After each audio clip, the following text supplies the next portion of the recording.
everyone. Welcome to this edition of So I Married an Italian American. Oh, just kidding. I'm the Italian American and I married a Mennonite farm boy. And together we live in the middle of the Amish country in Lancaster County, Pennsylvania. Now today I'm going to be sharing with you some of my favorite quilts. So over 26 years of wedded bliss, I have accumulated quite the plethora of beautiful artistic quilts. So I want to share with you a little bit about the stories behind each one.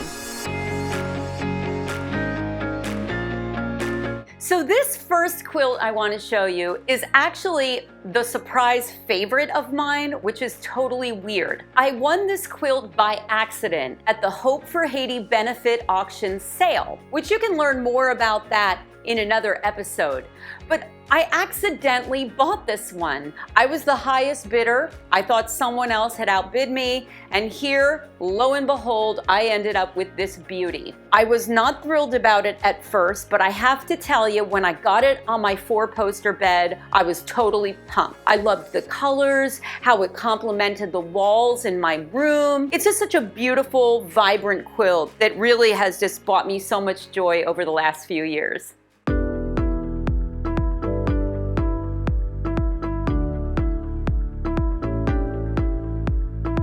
This patchwork quilt is a little bit older, around 17 years old. My mother-in-law made this quilt especially for when my son was born. One of the things that is rather traditional in Mennonite families is that the grandmother or great-grandmother will actually create a quilt in honor of the newborn baby. So this one here, it's been through a little bit of wear and tear. My son's 16 now, but you can just see this was handcrafted with love, and lots of different scraps were made on this one, really giving it a very pretty feel. And I love the green in this one, how the green just kind of goes outward and the way it's spaced is just beautiful.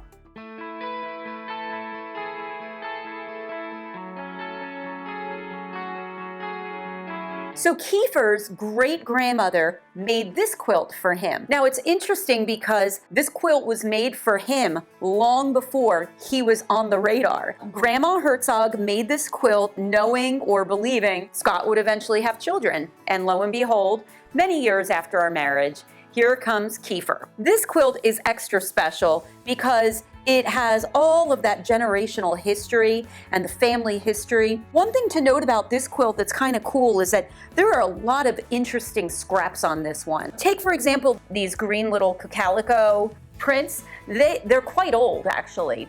And oftentimes what would happen back in the day is that women who quilted would take old clothing that was no longer usable and utilize it in these quilts. So not only is it a memory of the person who made the quilt, but it's also about the history of each piece of cloth. And that's really cool to think about.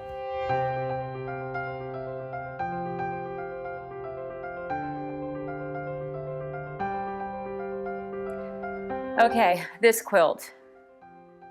It was not the best day ever, at least in my marriage. So I bought this quilt about 7 years ago at another Haiti benefit auction. And I wanted this quilt so bad because of the color scheme. We had recently built an addition to our bed and breakfast, and this thing matched the colors and the mood of the room I wanted it in to a T. So I had a budget that I had for the quilts, and my husband was getting French fries at the time of the quilt being auctioned. And let's just say I kind of blew the budget. So I got the quilt, great news, but my husband, not a happy camper. I almost slept on the couch that night with this quilt, as a matter of fact, to curl up on.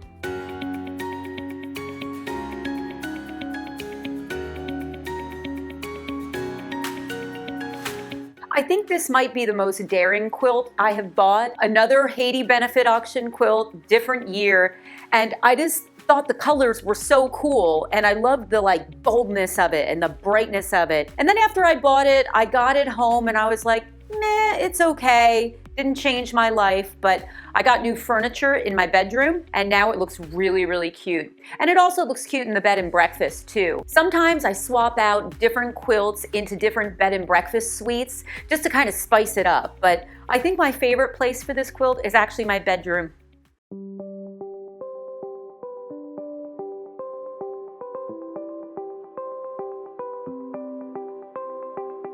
This might be one of my favorite quilts in the standpoint of the detail on this sucker. I mean, if you look at this quilt, there is so many intricate patterns. There's an applique on it.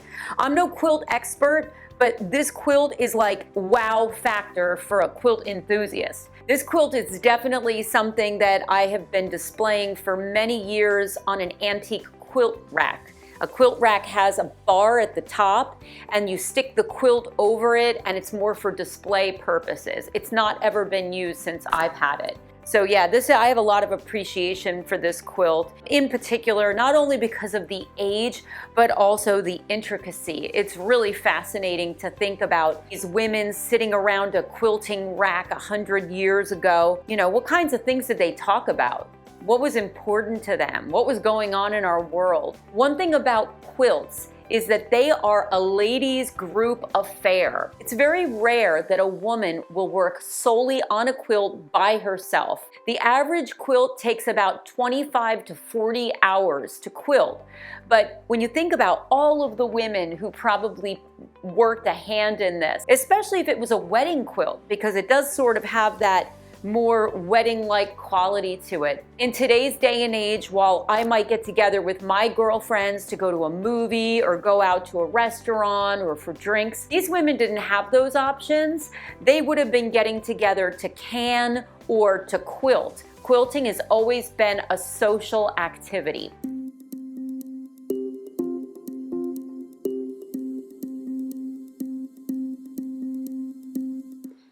I think this might be my second most vibrant quilt. This quilt was made by Scott's grandma, my son's great-grandma. I just love, love, love the colors on this thing. It's a pretty simple quilt. It's basically the two designs. You have the calico, you have the solid blue, but the detail work in it is really phenomenal. The stitches are so, so tiny. This is one it's my go-to quilt. This one shows up on beds all the time in my bed and breakfast.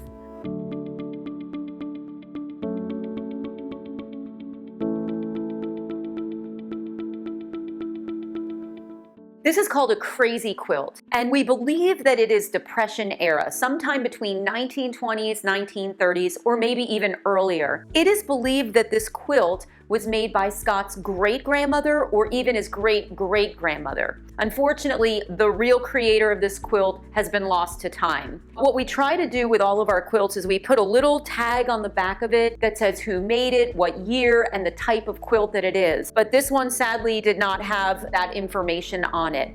But I think it's a great testament of the era and the type of clothing that people wore back in the day. This all would have been done from scraps. That's why they're all different here. Some of them even have like a pretty applique. Maybe it was like a handkerchief. But yeah, just totally cool the way that these quilts were made. And again, it really speaks to the person who made it. It's my hope that in time, we won't be lost, that we won't be forgotten, that people will remember us. But unfortunately, the people who've gone before us didn't have the options of social media and pictures and video. But I do love this quilt, and this is another one that I display in my B&B.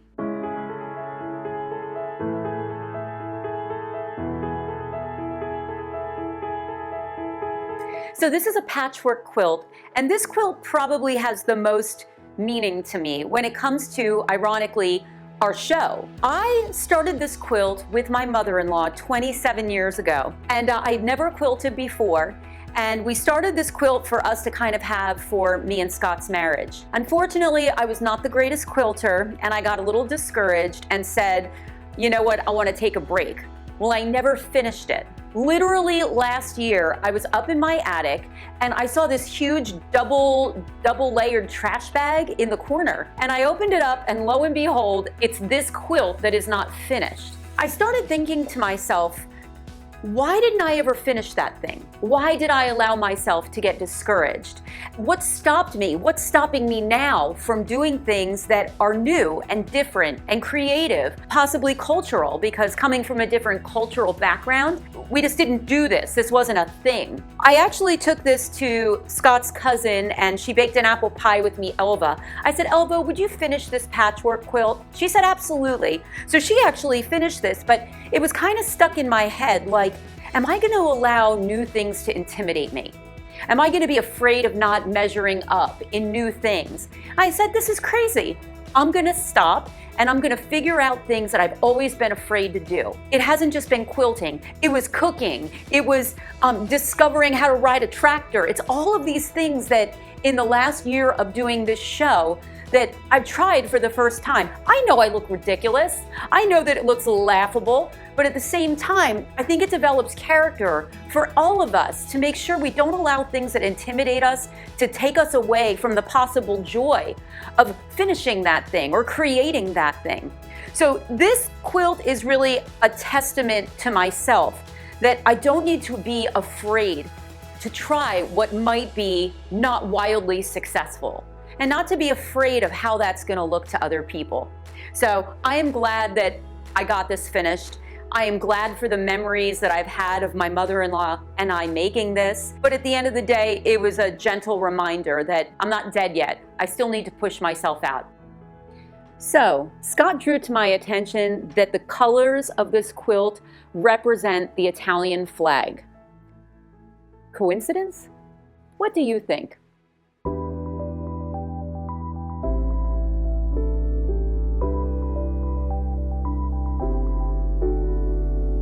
Maybe you've been dreaming of owning your own Amish or Mennonite heirloom quilt.